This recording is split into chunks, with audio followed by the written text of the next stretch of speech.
All right, guys, so I'm going to finish up our PowerPoint that we left off with on the New England colonies.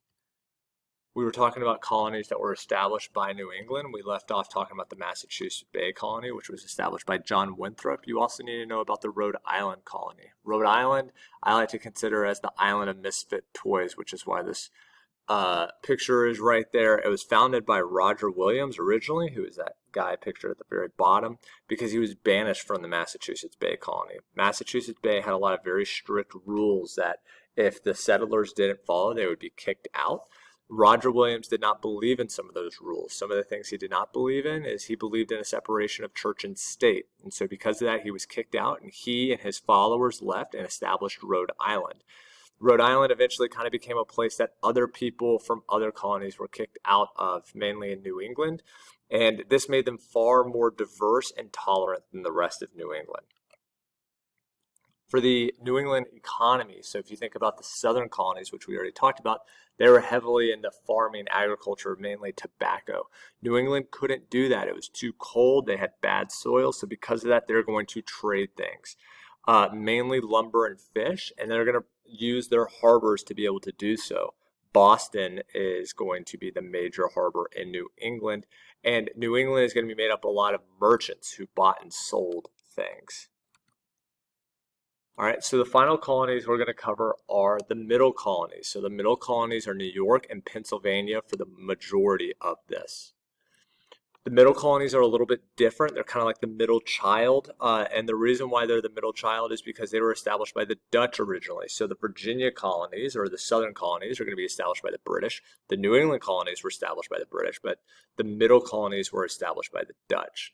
The Dutch are going to establish one major settlement, which was called New Amsterdam.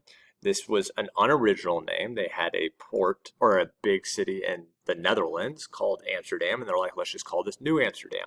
You'll see a map of New Amsterdam right here, and it was incredibly valuable because of its deep water port, making it very attractive for ships and commercial adventures because you could unload goods easily. England is going to take it over in a war, and they're going to rename New Amsterdam New York. Again, this is not an original name. There was already a town called York in England, and so they just called this New York. A couple things about this map. If you see the street that goes right along this wall, this was basically built like a fortress at the time. This big wall right here was called Wall Street, still the same Wall Street that you know of today. And then you have this big road that's coming in that was called Broad Street or Broadway. All right.